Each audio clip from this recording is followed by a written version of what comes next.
Hello दोस्तों, आज हम आपके लिए क्लास 10th से साइंस की फिजिक्स का पहला चैप्टर जो लाइट है, लाइट मतलब प्रकाश के बारे में बताने वाले हैं। इसके कुछ टॉपिक्स जो बार बार बोर्ड में पूछे जाते हैं यहाँ पर दिए गए हैं, तो ध्यान से देखेंगे। जैसे कि पहला टॉपिक है आपका प्रकाश का परावर्तन, अगला टॉपिक है प्रकाश का परावर्तन, परावर्तन के नियम हैं, दर्पण और दर्पणों के प्रकार, दर्पणों द्वारा प्रतिबिंब का बनना, जैसे आपके लिए सामने दिए गए हैं प्रकाश का अपवर्तन, लेंस, लेंस के प्रकार, लेंसों से प्रतिबिंब का बनना, और ये इंपोर्टेंट टॉपिक जो क्रांतिक कोण और पूर्णांतरिक परावर्तन बार बार पेपर में पूछा जाता है, इंपोर्टेंट क्वेश्चन है। और नेक्स्ट क्वेश्चन है आपका लेंस की क्षमता। इसमें से हर बार पेपर में कोई ना कोई क्वेश्चन अवश्य आता है। तो अब आपके लिए बताते हैं प्रकाश का परावर्तन। देखिए परावर्तन क्या होता है। जैसे कोई चिकना तल लेती है तो उस पर जैसे प्रकाश पड़ता है, प्रकाश जो पड़ता है वो जो किरण आती है उसे बोलते हैं आपतित किरण, और यहां पर टकरा के वापस जाएगी वो होती है परावर्तित किरण। और जैसे कोई इस स्थल पर कोई 90 अंश का कोण बनाते हुए एक लाइन डाल उसे बोलेंगे अभिलंब। तो परावर्तन देखिए इसकी परिभाषा क्या हो जाती है। जब आपतित किरण किसी चिकने तल पर, चिकना होता है इस तल को बोलते हैं चिकना परावर्तक तल पर पड़ती है, जब कोई आपतित किरण या प्रकाश किरण किसी चिकने तल पर पड़ती है तो उसी माध्यम में वापस लौट जाती है। जो लौट के जाती है उसे परावर्तित किरण बोलते हैं। लौट के जाएगी, ये घटना जो होगी इसे बोलेंगे प्रकाश का परावर्तन। जब कोई आपतित किरण किसी तल पर पड़ती है टकरा के उसी माध्यम में, दोनों तरफ समान माध्यम है, समान माध्यम है दोनों ओर, तो उसी माध्यम में जाएगी, यह घटना कहलाएगी प्रकाश का परावर्तन। अब देखते हैं इसके नियम। तो परावर्तन के दो नियम होते हैं। नंबर फर्स्ट होता है ये जो आपतित किरण है, ये वाली किरण, ये परावर्तित किरण और अभिलंब, तीनों एक ही पॉइंट पर होंगे, तीनों एक ही तल में होते हैं। ये इसका पहला नियम बनता है। आपतित किरण, परावर्तित किरण और आपतन बिंदु पर अभिलंब, तीनों एक ही तल में होते हैं। नंबर दो होता है इसका जो दूसरा नियम है वो, जैसे ये कोण आई है, अभिलंब के साथ आपतित किरण, ये जो आपतित किरण है ये किरण इस अभिलंब के साथ जो कोण बनाती है उसे बोलते हैं आपतन कोण, आई से प्रदर्शित करते हैं। और जो परावर्तित किरण अभिलंब के साथ कोण बनाती है उसे बोलते हैं कोण आर, इसका नाम होता है परावर्तन कोण। तो कोण आई और आर हमेशा बराबर होते हैं। परावर्तन में कोण आई बराबर कोण आर, इसका मतलब क्या है, आपतन कोण आई और परावर्तन कोण आर हमेशा बराबर होते हैं। तो कोण आई बराबर कोण आर। आइए आपके लिए हम दर्पण व दर्पण के प्रकार के बारे में बताते हैं। तो दर्पण क्या होता है, दर्पण किसे कहते हैं। देखिए दर्पण किसी पारदर्शी माध्यम के एक तरफ कलई, जिसे व्हाइट वॉश बोलते हैं, करने पर दर्पण प्राप्त होता है। आपने देखा हो कोई शीशा है तो वो कोई कांच वगैरह लेते हैं और उसके एक तरफ कलई कर देते हैं, व्हाइट वॉश कर देते हैं, दर्पण प्राप्त होता है। दर्पण जो होता है दो प्रकार के होते हैं। नंबर एक आता है समतल और एक होता है गोलीय। तो समतल दर्पण क्या है, गोलीय दर्पण क्या है वो देख लीजिए। समतल दर्पण जैसे आपने देखा होगा कोई भी, जैसे कोई शीशा है, कोई आपने जैसे कांच वगैरह देखा होगा, कांच के समतल प्लेन, बिल्कुल समतल कांच हो और उसके एक तरफ व्हाइट वॉश कर देते हैं, तो जो प्राप्त होगा वो होगा समतल दर्पण। इसकी जो फोकस दूरी होती है, यहां से क्वेश्चन बनता है, कई बार पूछा गया है बोर्ड में कि समतल दर्पण की फोकस दूरी क्या होती है या समतल दर्पण कैसे प्रतिबिंब बनाते हैं। तो देखते हैं, समतल दर्पण की जो फोकस दूरी होती है वो अनंत होती है और ये सीधे आभासी और बराबर आकार में वस्तु के बराबर के प्रतिबिंब बनाते हैं। सीधा, आभासी और बराबर, फोकस दूरी इसकी अनंत होती है, इसकी कोई त्रिज्या या फोकस दूरी नहीं होती है, अनंत लेती है। अब नंबर दो में आता है गोलीय दर्पण। जैसा आप देख रहे हैं गोलीय दर्पण भी दो प्रकार के होते हैं। दर्पण दो प्रकार के होंगे और इसमें जो गोलीय दर्पण है वो भी दो प्रकार के होंगे। एक होगा उत्तल दर्पण और एक होगा अवतल दर्पण, जिसके बारे में हमने चित्र के माध्यम से बताया गया है कि जो उत्तल दर्पण है, उत्तल दर्पण में जो कोई गोलीय दर्पण है उसके दबे हुए तल पर यदि कलई या व्हाइट वॉश कर देते हैं तो उत्तल दर्पण प्राप्त होता है, और उभरे हुए तल पर कलई करते हैं तो अवतल दर्पण प्राप्त होता है। हाँ, तो अब हम आपके लिए दर्पणों द्वारा प्रतिबिंब का बनना बताएंगे। आपने कई बार देखा होगा कि बच्चे कंफ्यूज हो जाते हैं कि ये दर्पण का प्रतिबिंब कैसा है, वास्तविक है, उल्टा है, आभासी है या सीधा है, किधर बन रहा है, कहां पे बनेगा, वस्तु कहां रखी होगी। तो हम आपको इस छोटे से 5 मिनट की वीडियो में आपको बता देते हैं कि प्रतिबिंब की स्थिति क्या होगी और वस्तु की स्थिति क्या होगी। तो देखते हैं, जैसे मान लो ये अवतल दर्पण, तो हम इसमें आप बताएंगे अवतल दर्पण द्वारा प्रतिबिंब का बनना। तो अवतल दर्पण के सामने वस्तु को आप 6 प्रकार से रख सकते हैं। ये बात ध्यान रखेंगे कि वस्तु को हमेशा दर्पण की उल्टी दिशा में या ऐसे कहें बाईं ओर रखी जाती है। दर्पण के सामने वस्तु हमेशा बाईं ओर रखी जाती है। तो हम यहां पर देखें कितने प्रकार से रख सकते हैं। तो हम वस्तु को अनंत पर रख सकते हैं, बहुत ज्यादा दूरी पर। हम वस्तु को C और अनंत के बीच में रख सकते हैं। इसके बाद वस्तु को C पर रख सकते हैं, C और F के बीच में रख सकते हैं, F पर रखी जा सकती है और F और P के बीच में रखी जा सकती है। जहां C होता है वक्रता केंद्र, F होता है फोकस या मुख्य फोकस और P को बोलते हैं ध्रुव। तो वस्तु की स्थिति होती है 6 प्रकार से। तो इनके प्रतिबिंब कैसे बनेंगे वो देखेंगे। तो सबसे पहले अनंत पर रखी वस्तु का प्रतिबिंब बनता है F पर। ये जो बनता है बहुत छोटा होता है। कैसा होता है? बहुत छोटा। इसके बाद वस्तु नंबर 2 क्या है आपका? C और अनंत के बीच में। यहां पर देखिए नंबर 2 क्या है? नंबर 2 है F और C के बीच में। कैसा बनेगा? छोटा। अभी प्रकृति के बारे में बताएंगे। ये समझ लो बनेगा कहां पर और उसका आकार क्या होगा। जब वस्तु C पर रखी जाती है तो वो बनता है बराबर, C पर ही बनता है। C पर बनेगा और वस्तु के बराबर होगा। जब वस्तु को थोड़ा सा आगे कर देते हैं, C और F के बीच में ले जाते हैं, तो नंबर 4 की स्थिति है। तो प्रतिबिंब कहां बनेगा? प्रतिबिंब नंबर 4 कहां पर है? देखिए C और अनंत के बीच में या C से दूर, C से दूर। तो कैसा बनेगा? बड़ा। आकार कैसा होगा? इसका बड़ा हो जाएगा। अब वस्तु यदि F पर रखी है, नंबर 5 की स्थिति F है, तो प्रतिबिंब कहां बनेगा? प्रतिबिंब बनेगा अनंत पर। जैसे जैसे वस्तु पास आती जाती है प्रतिबिंब दूर होता जाता है। वस्तु बहुत ज्यादा दूर होगी, प्रतिबिंब बहुत छोटा होगा। उससे थोड़ा सा पास लेके आएंगे तो थोड़ा छोटा होगा। C पर लाएंगे बराबर हो जाता है, C से और पास लेके आते हैं बड़ा हो जाता है, F पर लाएंगे बहुत बड़ा हो जाता है। कहां पर बनेगा? अनंत पर। अब नंबर 6 में वस्तु की स्थिति है P और F के बीच में, ध्रुव और फोकस के बीच में। तो नंबर 6 की स्थिति का प्रतिबिंब दूसरी ओर बनता है। कहां बनता है? दूसरी ओर, दर्पण के दूसरी ओर। कैसा होता है? आभासी। कैसा होता है? आभासी और बड़ा। जो प्रतिबिंब आभासी होता है वो सीधा होता है और जो वास्तविक होता है वो उल्टा होता है। आप समझ सकते हैं जैसे कोई दर्पण है, दर्पण के आर पार नहीं देखा जा सकता है, तो दर्पण में वस्तु की ओर जो प्रतिबिंब बनता है, वस्तु की ओर जो प्रतिबिंब बनता है वो वास्तविक होता है। ये सभी प्रतिबिंब वास्तविक होंगे और जो वास्तविक होता है वो उल्टा होता है और जो दूसरी ओर बनेगा वो आभासी होगा और आभासी सीधा होता है। ये जो दर्पण है आपका अवतल दर्पण, अवतल दर्पण जो प्रतिबिंब बना रहा है आभासी, वो केवल एक स्थिति में बना रहा है, वो P और F के बीच में वस्तु जब रखी होती है। तो अवतल दर्पण जो प्रतिबिंब बनाता है वो एक स्थिति में आभासी बनाता है, वो फिर बड़ा होता है। और इसी प्रकार से यदि उत्तल दर्पण हो जाएगा तो वो भी आभासी बनाएगा लेकिन वो छोटे बनाता है।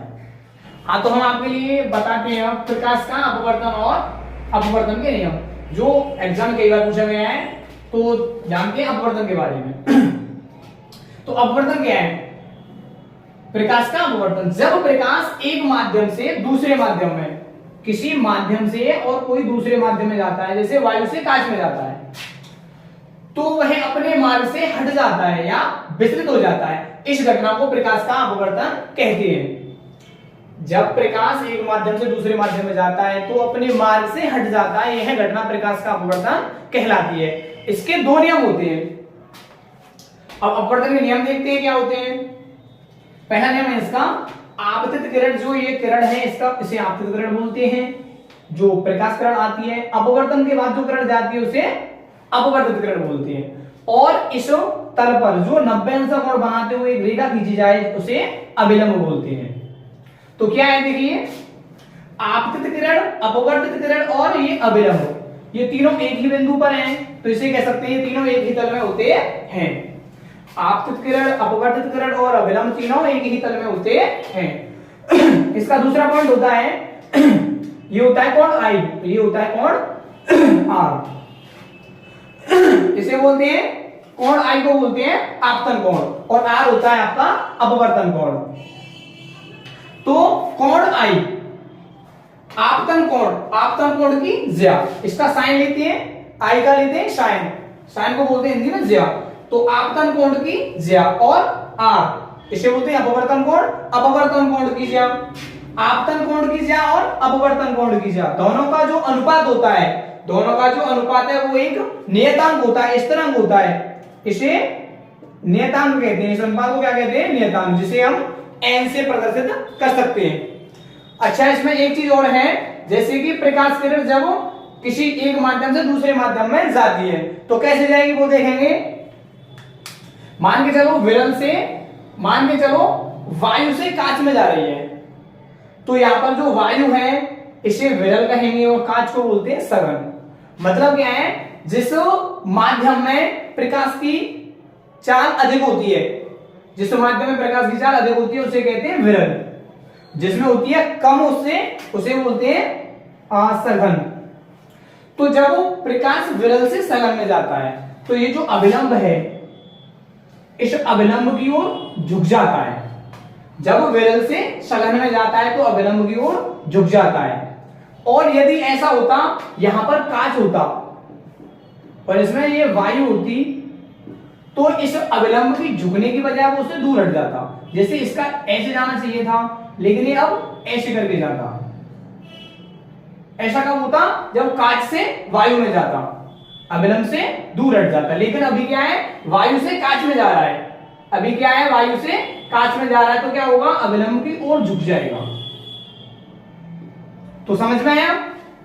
हाँ, तो अगला टॉपिक है आपका लेंस व लेंस के प्रकार। तो लेंस क्या होता है, देखिए, लेंस एक पारदर्शी माध्यम होता है जिसके आर पार देखा जा सकता है, जिसके दोनों पृष्ठ गोलीय होते हैं या एक गोलीय और एक समतल होता है, उसे बोलते हैं लेंस। लेंस क्या होता है? लेंस एक पारदर्शी माध्यम होता है, पारदर्शी मतलब जिसके आर पार देख सकते हैं, और जिसके दोनों पृष्ठ या तो गोलीय होंगे या एक गोलीय और एक समतल पृष्ठ होगा। लेंस जो होते हैं वो दो प्रकार के होते हैं, एक तो उत्तल लेंस और एक अवतल लेंस। आपने देखा भी होगा, वे लेंस जो बीच से मोटे और किनारों पर पतले हैं उसे उत्तल लेंस कहते हैं। कभी आपने सूक्ष्मदर्शी वगैरह देखा हो तो उसमें जो लेंस होते हैं वो उत्तल लेंस होते हैं, बीच से मोटे होते हैं, किनारों पर पतले होते हैं। अवतल लेंस क्या होता है? वे गोलीय लेंस जो बीच से पतले और किनारों पर मोटे होते हैं, जैसे कि ये है। आप कभी कोई ऐसा व्यक्ति देखा हो जिसके निकट दृष्टि दोष है, मतलब पास की वस्तु साफ दिखाई देती है और दूर की वस्तु साफ दिखाई नहीं देती हो, तो उसके चश्मे में जो लेंस का उपयोग करते हैं वो अवतल लेंस होता है। और जिसके दूरदृष्टि की प्रॉब्लम है, मतलब दूर की साफ दिखाई देती है और पास की साफ दिखाई नहीं देती है, उसके लिए जो लेंस उपयोग में लाते हैं वो उत्तल लेंस होता है। हाँ, तो अब अगला टॉपिक है आपका लेंसों द्वारा प्रतिबिंब का बनना। तो लेंसों द्वारा प्रतिबिंब का बनना कैसे करेंगे, देखो, पहले लेते हैं हम उत्तल लेंस द्वारा प्रतिबिंब का बनना। तो उत्तल लेंस से प्रतिबिंब कैसे बनते हैं? आपने देखा होगा बहुत बड़े बड़े क्वेश्चन होते हैं ऐसे, तो समझ में नहीं आता है, तो यहाँ पर कैसे समझेंगे, देखिए। सबसे पहले देखते हैं कि उत्तल लेंस के सामने वस्तु को कितने प्रकार से रखा जा सकता है। तो सबसे पहले हम मान लो अनंत पर रख देते हैं, पहली स्थिति हो गई। दूसरी स्थिति हो जाएगी इसकी, ये 2f1 होता है, इसे बोलते हैं प्रथम फोकस का दोगुना। ये होता है इसका प्रथम फोकस, ये इसका दोगुना है, इधर होता है इसका द्वितीय फोकस। उत्तल लेंस के ये दो पृष्ठ है, एक ये है और एक ये है, तो इस वाले का फोकस ये हो जाएगा, इस वाले का फोकस ये हो जाएगा। तो वस्तु को कैसे कैसे रखा जा सकता है, पहले हम अनंत पर रख देते हैं, इसके बाद 2f1 और अनंत के बीच में रख देते हैं। नंबर 3 पे आता है 2f1 पर रख देंगे। नंबर चौथा इसका f1 और 2f1 के बीच में रख देंगे।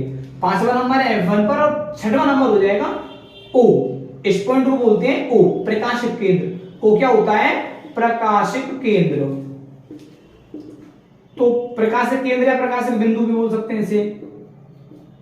तो O और F1 के बीच में रख देंगे, ये हो जाएगा छठवां पॉइंट। तो इनके प्रतिबिंब कैसे बनेंगे वो देखेंगे आप। तो नंबर 1 आपका है अनंत पर, तो उसका प्रतिबिंब बनेगा F2 पर, मतलब द्वितीय फोकस पर। आगे वस्तु है, इसका नंबर 2 है, इसका 2f1 और अनंत के बीच में, इसका प्रतिबिंब बनेगा 2f2 और f2 के मध्य में। नंबर 2। नंबर 3 पे वस्तु है आपकी 2f1 पर, तो प्रतिबिंब बनेगा नंबर 3 है आपका 2f2 पर। अगला पॉइंट है आपका जो नंबर 4 आएगा 2f1 और f1 के बीच में वस्तु है। नंबर 4 पर है ये वस्तु, इसका जो प्रतिबिंब बनेगा वो कहां बनेगा? 2f2 और अनंत के बीच में, यहां पर बन रहा है 2f2 और अनंत के बीच में। नंबर 5 पे आएगा आपका वस्तु रखी है इसके प्रथम फोकस f1 पर, प्रतिबिंब कहां बनेगा इसका? इसका प्रतिबिंब बनता है अनंत पर। अच्छा, ये जो दूसरी ओर प्रतिबिंब बने हुए हैं, प्रतिबिंब कैसे? वस्तु तो इसके सामने है, प्रतिबिंब इसके दूसरी ओर है। वस्तु के दूसरी ओर प्रतिबिंब होने पर वो कैसे होते हैं? वास्तविक प्रतिबिंब। कैसे होते हैं? वास्तविक। और वास्तविक होते हैं उल्टी, वास्तविक और उल्टा प्रतिबिंब बनता है। अच्छा, इनका आकार के लिए बात करते हैं तो आकार कैसा होता है? सबसे ज्यादा दूरी पर वस्तु होती है तो उसका सबसे छोटा प्रतिबिंब बनता है। वस्तु को जैसे जैसे लेंस के पास लाते जाते हैं प्रतिबिंब का आकार वैसे वैसे बड़ा होता जाता है। तो अनंत पर रखी वस्तु का प्रतिबिंब सबसे छोटा होता है, वो बनता है f2 पर, बहुत छोटा होगा, ये बिंदुनुमा आकार का होगा। इसके बाद वस्तु थोड़ा सा आगे लेके आते हैं तो प्रतिबिंब का आकार थोड़ा सा बढ़ जाता है। जब वस्तु को लेके आते हैं हम अनंत से आगे तो वस्तु जो प्रतिबिंब बनेगा वो होगा छोटा, वस्तु से छोटा होगा, लेकिन जो f2 पर प्रतिबिंब बना था उससे बड़ा होगा। आगे हम वस्तु को लेके आते हैं 2f1 पर, वस्तु को और पास लेके आए तो प्रतिबिंब दूर हट गया 2f2 पर, लेकिन कैसा होगा? बराबर। अगला पॉइंट है अपना 2f1 और f1 के बीच में वस्तु को लेके आते हैं तो इसका प्रतिबिंब और भी बड़ा हो जाएगा इससे। अभी बराबर था, अब वो बड़ा हो जाएगा। जो नंबर 4 पर प्रतिबिंब बन रहा है वो बन रहा है 2f2 और अनंत के बीच में, कैसा होता है? वो बड़ा, वस्तु से आकार में बड़ा। f1 पर जब वस्तु होती है, जब वस्तु f1 पर होती है, प्रथम फोकस पर होती है, उसका प्रतिबिंब बनता है अनंत पर। कैसा होता है? बहुत बड़ा, बहुत बड़ा विशाल आकार का बनता है। जब नंबर 6 पे आती है आपकी वस्तु बनती है, मान लो वस्तु है आपके नंबर 6 पर O और F1 के बीच में, वस्तु जब F1 और O के बीच में है तो प्रतिबिंब कहां बनेगा? वो बनता है वस्तु की ओर। प्रतिबिंब कहां बनता है? वो बनता है वस्तु की ओर, वस्तु की ओर। कैसा होता है? आभासी, आभासी और सीधा, और आकार में होता है बड़ा, वस्तु से बड़ा। मतलब क्या है कि उत्तल लेंस जो प्रतिबिंब आभासी बनाता है उसे बड़ा बनाता है। यदि अवतल लेंस होता तो वो आभासी बनाता लेकिन वो छोटे बनाता है। उत्तल लेंस कैसे बनाता है? बड़ा। हाँ, तो हम आपके लिए अब अगला टॉपिक लेके आए हैं अवतल लेंस द्वारा प्रतिबिंब का बनना। तो इसमें क्या होता है? इसमें जो वस्तु होती है वो लेंस के सामने रखते हैं तो कितने प्रकार से रखी जा सकती है और कैसे कैसे रख सकते हैं हम। तो जैसे मान के चलो अनंत पर रख देंगे, नंबर 1 हो जाएगा। इसके बाद इसका जो एक और बात, विशेष बात क्या होती है कि जो अवतल लेंस में जो द्वितीय फोकस होता है वो वस्तु की ओर होता है, उत्तल लेंस में दूसरी ओर होता है। ये बात आप विशेष तौर से देखेंगे। अवतल लेंस में जो द्वितीय फोकस f2 होता है वो होता है वस्तु की ओर, लेकिन जो उत्तल लेंस होता है उसमें जो द्वितीय फोकस होता है वो दूसरी ओर होता है, वस्तु की ओर f1 होता है। तो याद देखेंगे, पहली स्थिति है अनंत पर, दूसरी स्थिति हो जाएगी 2f2 और अनंत के मध्य में, तीसरी स्थिति हो जाएगी 2f2 पर, चौथी स्थिति हो जाएगी f2 और 2f2 के मध्य में, पांचवी हो जाएगी f2 पर, छठवीं हो जाएगी f2 और o के मध्य में। तो टोटल स्थिति हो जाती है 6। कितनी हो जाती है? 6 स्थिति हो जाती है। तो इनके प्रतिबिंब कैसे कैसे बनेंगे, कहां बन सकते हैं? तो देखते हैं। अनंत पर रखी वस्तु का प्रतिबिंब बनता है f2 पर, ये आपको ध्यान रखना है। अनंत पर बनी रखी वस्तु का प्रतिबिंब f2 पर प्राप्त होगा, और ये जो प्राप्त होंगे कैसे होंगे? वस्तु की ओर बन रहे हैं, कैसे होंगे? आभासी और सीधे। वस्तु की ओर जो लेंसों में प्रतिबिंब बनते हैं वो आभासी और सीधे होते हैं। तो अनंत पर रखी वस्तु का प्रतिबिंब बनता है f2 पर, द्वितीय फोकस पर, आभासी सीधा वस्तु से बहुत छोटा या छोटा आप कह सकते हैं। बाकी की जो स्थितियां हैं, जैसे कि मान के चलो ये वाली दूसरी वाली है, 2f2 की है, f2 की है, f2 और 2f2 के मध्य की है, पांचों स्थितियों के प्रतिबिंब f2 और o के मध्य बनते हैं, f2 व o के मध्य बनते हैं, मध्य बनते हैं। तो जो भी स्थिति है पांचों की, जैसे मान के चलिए आप ये कह दें वस्तु अनंत और o के मध्य रखी है, वस्तु अनंत और o के मध्य रखी है, वो कहीं भी रखी हो, 2f2 पर रखी हो, f2 पर रखी हो, 2f2 f2 के मध्य में रखी हो, f2 o के मध्य में रखी हो, कहीं भी रखी हो, इन दोनों के मध्य में कहीं भी रखी हो, प्रतिबिंब F2 और O के मध्य बनता है। कैसा होगा? आवाज सीधा और छोटा। आइए हम आपके लिए अब बताते हैं लेंस की क्षमता, जो बोर्ड एग्जाम में बहुत बार आया है और ज्यादातर आता रहता है, हर साल के साल आता है। देखिए क्या आता है, लेंस की क्षमता किसे कहते हैं, या फिर कोई न्यूमेरिकल आता है तो वहां से निकालनी पड़ती है लेंस की क्षमता कितनी है। कि आप कैसे निकालेंगे इसे देखते हैं। तो पहले ये समझो लेंस की क्षमता कहते किसे हैं। तो लेंस द्वारा प्रकाश किरणों को अपसरित या अभिसरित, अपसरित का मतलब होता है फैलाना और अभिसरित का मतलब होता है उनको इकट्ठा करना। तो प्रकाश किरणों को अपसरित या अभिसरित करने की क्षमता को कहते हैं लेंस की क्षमता। या इसे और दूसरी इसकी परिभाषा होती है डेफिनेशन, यदि फोकस दूरी मीटर में है, फोकस दूरी जिसे एफ से प्रदर्शित करते हैं मीटर में दी गई है, तो फोकस दूरी का व्युत्क्रम, व्युत्क्रम जानते हैं ना, किसी भी संख्या का व्युत्क्रम, उसको नीचे रख के ऊपर एक लगा देते हैं, उसे बोलते हैं उसका व्युत्क्रम, लेंस की क्षमता कहलाती है। तो फोकस दूरी यदि मीटर में है तो उसका व्युत्क्रम कर देते हैं, तो वो क्या निकल के आती है? लेंस की क्षमता। यहां से देखिए लेंस की क्षमता को P से प्रदर्शित करते हैं, लेंस की क्षमता को P से प्रदर्शित करते हैं और इसका जो मात्रक होता है वो होता है डायोप्टर। तो इसका फॉर्मूला क्या बनता है? लेंस की क्षमता P बराबर 1/f डायोप्टर। डायोप्टर मात्रक इसका जरूर लेंगे। अब देखिए ये कब होता है? जब फोकस दूरी f जो है वो मीटर में है, और यदि फोकस दूरी को सेंटीमीटर में दे रखा है तो f बराबर हो जाएगा 100/f डायोप्टर, जब फोकस दूरी सेंटीमीटर में है। तो ये समझ में आया। यहां से न्यूमेरिकल बहुत आता है, हर बार कोई ना कोई न्यूमेरिकल आता है, वो फोकस दूरी को मोस्टली सेंटीमीटर में देता है। तो क्या करेंगे आप? P निकालने के लिए 100 में f से भाग लगाएंगे, और यदि मीटर में दी गई है तो 1 में f से भाग लगाएंगे, और इसका जो मात्रक होगा वो होता है डायोप्टर, जिसे आप d से दिखा देते हैं। तो यहां से निकाल देंगे फोकस दूरी आप जो भी दे रखी है उसके हिसाब से उसकी क्षमता कितनी है। तो यहां पे देखते हैं हम रेखीय आवर्धन क्या होता है। देखो रेखीय आवर्धन को कैपिटल M से प्रदर्शित करते हैं। यहां से आपने कभी कोई न्यूमेरिकल किया हो तो उसमें आता है कि प्रतिबिंब की लंबाई क्या होगी या फिर उसका आवर्धन क्या होगा, वो निकालते हैं। कैसे निकालेंगे वो देखिए। तो प्रतिबिंब की लंबाई और वस्तु की जो लंबाई होती है के अनुपात को रेखीय आवर्धन कहते हैं। कोई वस्तु दे रखी है उसकी लंबाई होती है, एक प्रतिबिंब की लंबाई होती है। तो प्रतिबिंब की लंबाई को हम I से और वस्तु की लंबाई को O से प्रदर्शित करें तो m बराबर हो जाएगा प्रतिबिंब की लंबाई बटे वस्तु की लंबाई, या I बटे O। और दर्पणों के लिए इसे हम m बराबर I बटे O या -v बटे U लेते हैं। v क्या होता है? v देख लो, v होता है प्रतिबिंब की दूरी। जो लेंस है तो लेंस से प्रतिबिंब की दूरी, और दर्पण है तो दर्पण से प्रतिबिंब की दूरी, और u होता है वस्तु की दूरी। लेंस है तो लेंस से वस्तु की दूरी, और दर्पण है तो दर्पण से वस्तु की दूरी। तो m बराबर I बटे O बराबर -v बटे U, ये तो लेते हैं दर्पणों के लिए, और लेंसों के लिए लेते हैं m बराबर I बटे O बराबर v बटे U। तो आपने जैसा आपकी समझ में आया होगा। हाँ तो हम आपके लिए बताएंगे अब, हंसेगा नहीं लड़के, ध्यान से देखेगा, यहाँ तमाशा पड़ जाएगा। दर्पण सूत्र बताएंगे जो जिससे क्वेश्चन बार बार बोर्ड में आता है। तो दर्पण सूत्र क्या होता है वो देखेंगे पहले। दर्पण सूत्र होता है 1/f बराबर 1/v प्लस 1/u। यहां से न्यूमेरिकल हर साल आता है, हर बार पूछा जाता है, तो ध्यान से देखेंगे। f जो f है वो क्या होती है? वो होती है दर्पण की फोकस दूरी। v होता है प्रतिबिंब की दूरी। जो दर्पण होता है उससे प्रतिबिंब की दूरी को v कहते हैं। u होती है वस्तु की दूरी, दर्पण से वस्तु की दूरी।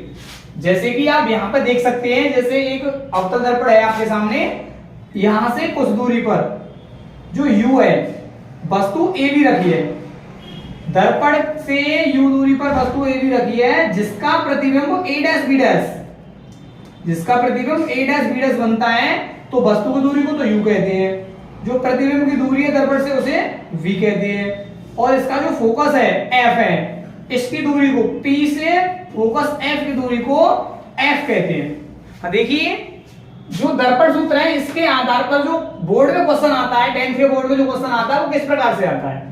तो उसमें ऐसे दे रखा होगा क्वेश्चन, एक वस्तु या वस्तुबिंब भी कहते हैं, अवतल दर्पण के सामने 20 सेंटीमीटर की दूरी पर रखी है।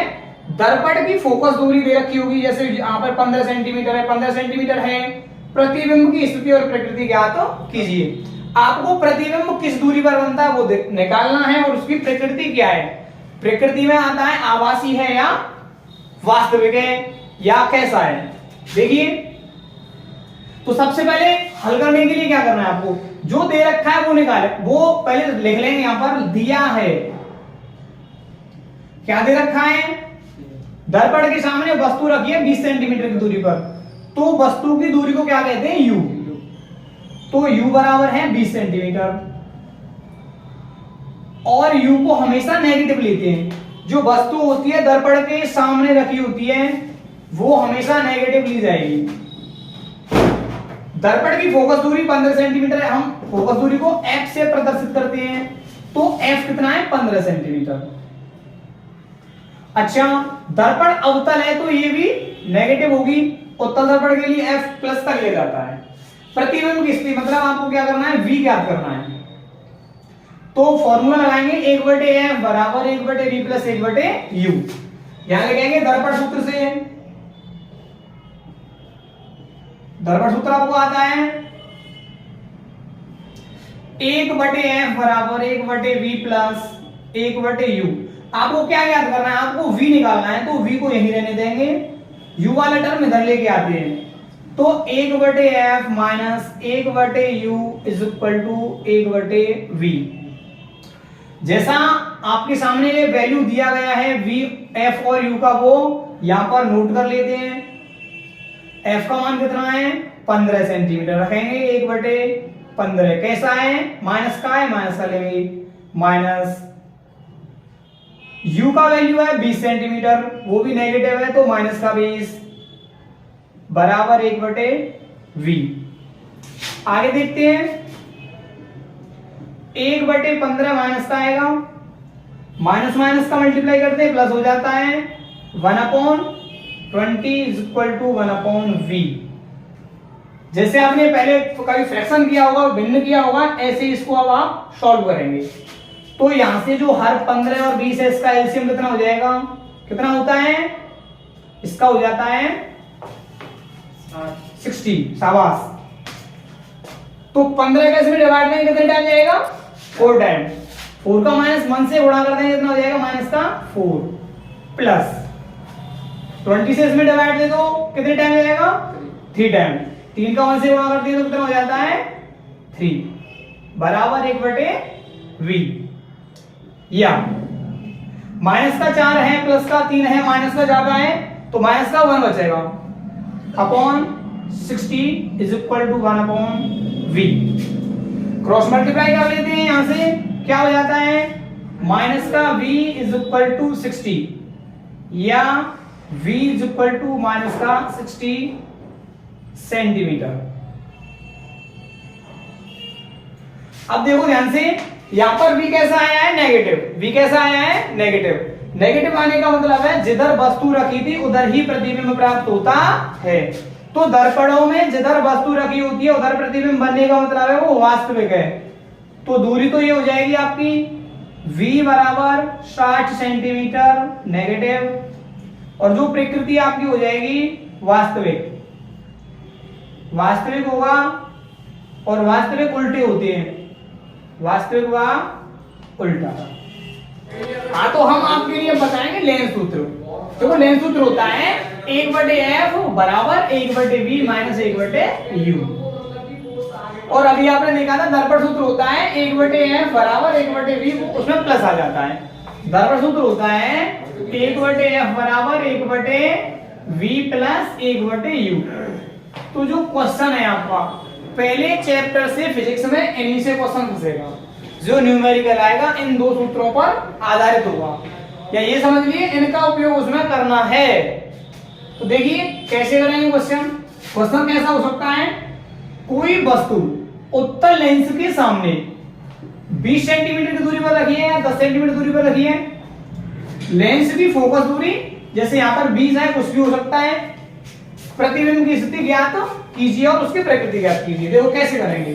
हाँ, तो अब देखिए इसके लिए क्या करेंगे। सबसे पहले देखो इसके लिए लेते हैं लेंस सूत्र। क्या होता है 1/f, ये है लेंस सूत्र ये वाला।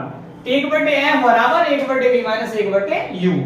जहां पर f जो होता है वो फोकस दूरी होती है, v होता है वो प्रतिबिंब की दूरी होती है लेंस से, u होता है वो होती है लेंस से वस्तु की दूरी। तो यहां पर क्या दे रखा है पहले वो नोट कर लेंगे। दिया है, क्या दे रखा है भाई, ये दे रखा है दूरी, वस्तु की दूरी, जो लेंस के सामने वस्तु है वो 10 सेंटीमीटर दूरी पर रखी है, तो u है ये हो गया है 10 सेंटीमीटर। और u हमेशा नेगेटिव लिया जाता है, कोई भी लेंस हो चाहे कोई भी दर्पण हो, u कैसा लेते हैं, नेगेटिव। v आपको प्रतिबिंब की स्थिति या प्रतिबिंब की दूरी ये ज्ञात करनी है, ये आपको ज्ञात करना है। और f दे रखा है 20 सेंटीमीटर। उत्तल लेंस के लिए प्लस का लेते हैं, अवतल लेंस के लिए माइनस का लेते हैं। देखो फिर आप क्या करेंगे, ये होता है आपका लेंस सूत्र, इसमें रख दीजिए। लेंस सूत्र होता है 1/f बराबर 1/v माइनस 1/u। तो क्या हो जाएगा, यहां से v निकालने के लिए 1/f माइनस का 1/u को इधर लेके आते हैं, प्लस का हो जाएगा 1/u बराबर हो जाएगा 1/v। तो देखिए इसका मान रख दे, f और u का मान रखते हैं, क्या होता है 1/f का मान है आपका 20, प्लस का रहने देंगे प्लस, u की वैल्यू है 10 सेंटीमीटर, माइनस का कर देंगे, माइनस का दे रखा है इसमें, बराबर हो जाएगा 1/v। तो यहां से क्या करते हैं, अब इसका 1/v 20 माइनस 1/10 बराबर 1/v, या 10 और 20 का जो एलसीएम होता है वो कितना होता है 20 हो जाएगा, वो यहां रख देंगे 20 का 20 में डिवाइड देते हैं, एक बार जाएगा, एक एकम एक, ऊपर की संख्या से गुणा कर देंगे जो आएगा, माइनस 10 का 20 में भाग देते हैं, कितने टाइम जाता है 2 बार, 2 का 1 से गुणा करते हैं, ऊपर वाली संख्या से क्या हो जाएगा 2 बराबर आएगा 1/v। तो 1 प्लस का है, 2 माइनस का है, माइनस का 1 बचेगा, अपॉन में 20 बराबर 1/v।